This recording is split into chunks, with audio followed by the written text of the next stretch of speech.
Hi, welcome to the cult. If you're not already a cult member, hit those buttons below. Today we're going to talk about RFK Jr. and his State of the Union speech. Doesn't matter if you have different opinions than he does, let's hear him out. I'm Robert F. Kennedy Jr., and I'm running as an independent candidate for President of the United States. I grew up in an America that seemed to have achieved its promise as an exemplary nation. Modern democracy had spread from one nation, ours, in 1776 to six by 1865 and to 190 by the 1960s. We were once known worldwide for helping, but now it doesn't seem like that anymore. We had become the city on the hill. We were a moral authority around the globe. Our government, institutions, our Congress, the court, the regulatory agencies, and even the American press were renowned for their integrity, and they were revered worldwide. It seems like our morals have been messed up along the way. Other nations wanted our American leadership. They knew the difference between leadership and bullying, which is something our current leaders seem to have forgotten. We were the template of liberty, proof that for a country to thrive, its people must be free. Free to speak, free to worship, free to build great companies, free to start small businesses. We were the freest country in the world, and by no coincidence, also the most prosperous. There's something about freedom that's an innate right to each human being. And we're trying to spread that to everybody here in America. But it seems along the way, we've lost our way. And maybe it's not the American people, maybe it's the people that are in charge. And maybe we can all help together to make that dream of freedom for everybody reality. But under the current circumstances of voting for one side or the other, it's not how we bring freedom to everybody. Not oppressive freedom, but true human freedom. We need to build incentives based on first principles that freedom is an innate human right. Working Americans could provide for their families on a single salary. They could buy a home, raise a family, save for retirement without mountains of debt. We need to provide an incentive in labor, politics, and wages that reflect the innate need for freedom on a human level. We need to provide incentives that truly reflect each person's value. We made the best music. We made the best movies. We made gold standard automobiles that everybody in the world wanted. We made blue jeans. We reconstructed Europe. We put men on the moon.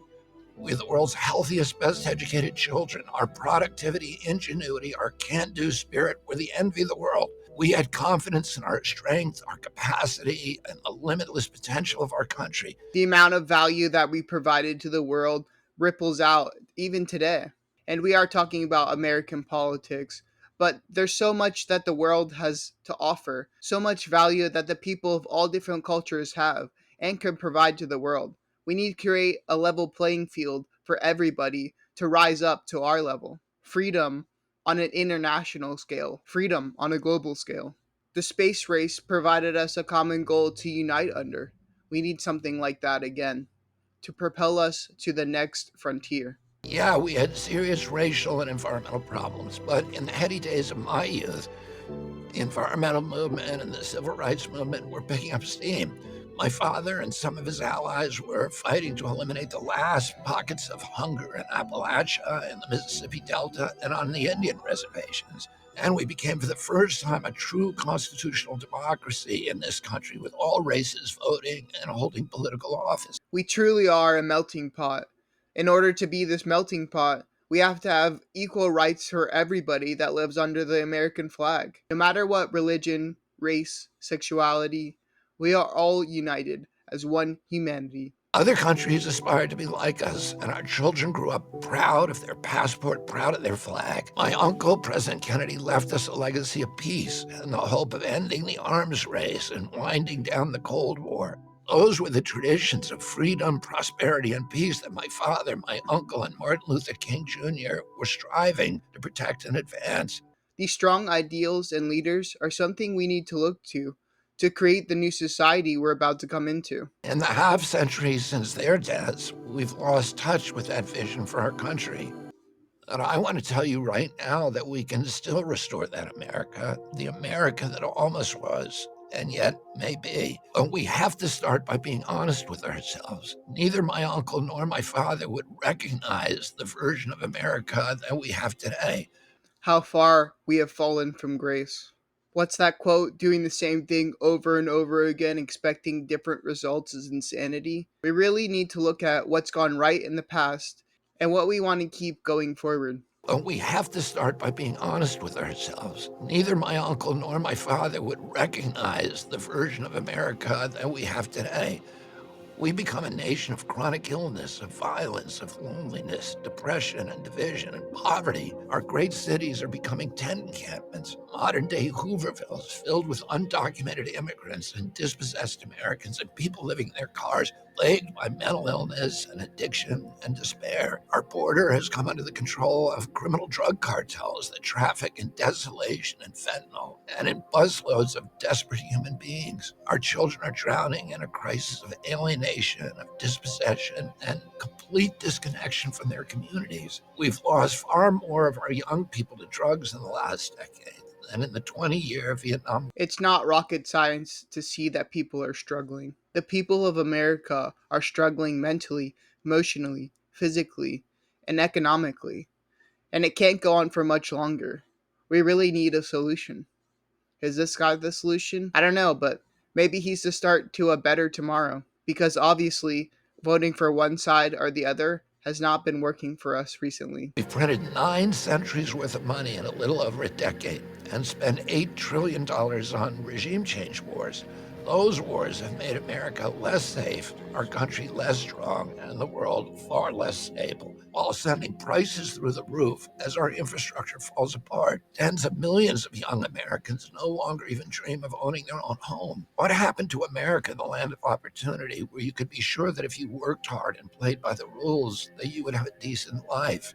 America, land of the free and home of the brave. Or is it land of the greed and home of the slave? The American dream has become just that, a dream. What was once attainable is now just out of reach. All the new wealth of the last generation has gone to the billionaires and to transnational corporations, while our tattered middle class, our infrastructure, our industry have been hollowed out from the inside. Instead of promise, we've left our kids sick and drowning in debt. The public debt has gone from about $5 trillion under President George W. Bush to $34 trillion today, and U.S. household debt is at a record high of $17.3 trillion. If you include discouraged workers, our true unemployment rate is 23%. The amount of debt we face is unfathomable. And all debt really is borrowing from the future. So, really, we're just borrowing on top of our children's lives, our children's children's lives, our grandchildren's children's lives. Let's stop borrowing from the future and make solutions now by looking at the past, at what we can fix to make a better future today. Young parents face housing, grocery, and childcare costs that are unaffordable. Too many Americans are living bleak and hopeless lives, dreading the one medical emergency or the car repair that will tip them over the edge into homelessness. We rank 40th globally in our people's health and wellness. Out of the richest countries in the world, the United States is 35th in child poverty rates, just above Mexico. We rank 36th in literacy and 45th in press freedom. We have one of the highest cancer rates in the world, and our life expectancy now ranks 59th, according to the World Bank. That's right behind Algeria, which spends less than 1/30th per capita of what we. We Americans think that life is so sweet here, but these numbers obviously show something different. How can we prosper and flourish as a nation when younger generations look at things with hopelessness? In order for people to be innovative and thrive, their basic needs need to be met. The reason the Industrial Revolution happened is because of the Agricultural Revolution. But even these grim figures hide the full picture of our dire health crisis. We now have the worst health outcomes in the rich world, the highest maternal mortality rates, the highest number of gun deaths per capita, and the highest number of teen pregnancies. We lead the world in obesity and chronic disease. According to CDC, 60% of Americans have at least one chronic condition. When my uncle was president, only 6% of Americans had chronic disease. We as an American nation have problems, and obviously the solution needs to come from a bottom up approach, but it can also help if there's a top down approach as well, and we meet in the middle. All of these plights fall heaviest on our young people. 4 in 10 of them suffer depression, and half of them have considered suicide. 1 in 10 has anxiety, 1 in 10 has ADHD, 1 in 5 is obese. It's time for us to say enough is enough.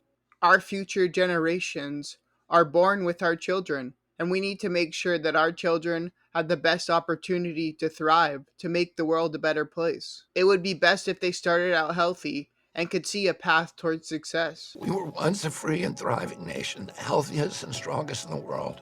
What we once were, we can be again. How do I know that? It's because everywhere I go in this country, I see a profound determination among Americans to heal.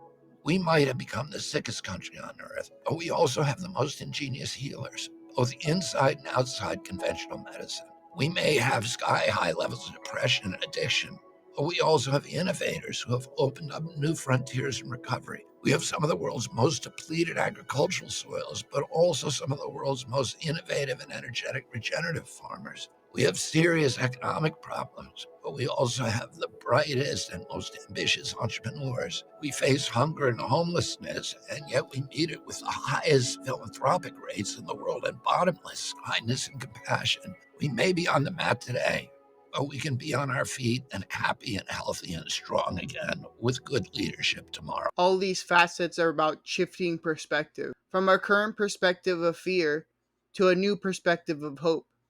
We can change the world as we see fit, but we have to focus on the things that are going to better our society, better lives for everybody based on first principles and incentives. The best way to shift perspective is to incentivize a better way forward. Our people and our system were built for resilience. And here's the most important thing I want to tell you about the state of our union. Our nation seems more divided than ever, but Americans everywhere want to heal that divide. Our nation has become artificially divided by political forces that can survive only when we, the people, are at war with each other. People are tired of being manipulated by fear. We learned that lesson during COVID. Like this space race that got us to the moon, we're stronger when we work together.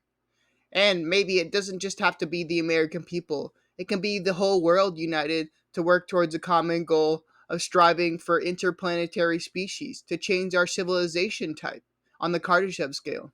We're going towards a massive evolution right now in technology, in nature, and the way that humans live their lives. And I don't agree with everything that this leader says, but we need strong leaders to help guide us towards the best evolution possible.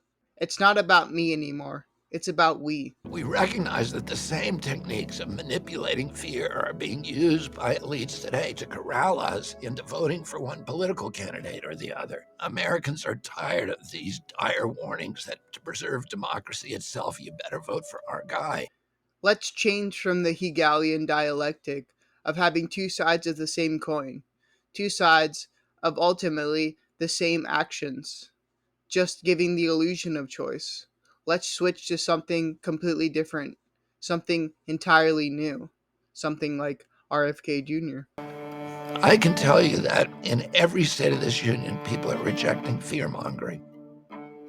80% of Americans say they don't want to be forced to choose in this election between the lesser of two evils. They're tired of voting against something or someone.